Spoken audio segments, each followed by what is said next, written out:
இன்றைய வாழ்வுதரும் வார்த்தைகள் 1 யோவான் 2வது அதிகாரம் 15வது வசனம்.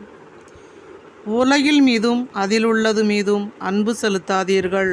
ஆம் சகோதர சகோதரிகளே, இதோ இன்று நம்ம ஆண்டவர் பேசுகிற வார்த்தை, உலகத்தில் உள்ள எல்லா பொருட்கள் மீதும் ஆசை வைக்காதீர்கள்.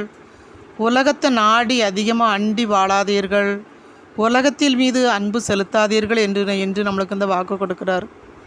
நாம் முழுமையாக ஆண்டவர் மீது முதலிடம் கொடுத்து வாழும்போது உலக காரியங்கள் அனைத்தும் நம்மளுக்கு சேர்த்து தரப்படும். இதான் பேதுரு கேட்டார், ஆண்டவரே, நாங்கள் எல்லாம் விட்டு விட்டு வருகிறோமே, எங்களுக்கு என்னதான் கிடைக்கும் என்று கேட்கும்போது, இதோ இம்மையில் மறுமையில் உங்களுக்கு நிறைவாழ்வையும் இந்த இம்மையிலே உங்களுக்கு 100 மடங்கு ஆசீர்வாதத்தை தருவேன் என்று சொன்னார். கடவுளை பற்றி கொண்டு வாழும்போது நம்ம இம்மை வாழ்வையும் ஆசீர்வதிக்கிறாரு, மறுவாழ்வையும் ஆசீர்வதிக்கிறாரு. எனக்கு இந்த வாழ்க்கை, இந்த உலகத்து வாழ்க்கையில் எனக்கு நிறைவில்லை என்று நம்ம பல நேரங்களில் கவலைப்படுகிறோம்.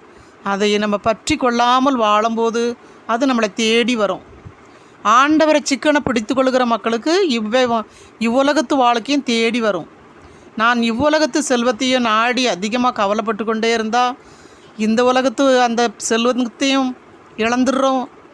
மறுமை வாழ்வு செல்வத்தையும் நம்ம ஆண்டவருடைய விண்ணகத்தையும் இழந்துடுறோம். அதை இழக்காமல் கடவுளை சிக்கனை பிடித்து கொண்டு அவரை நம்ம வாழும்போது அவர் நிலை வாழ்வை நம்மளுக்கு கொடுக்குறார்.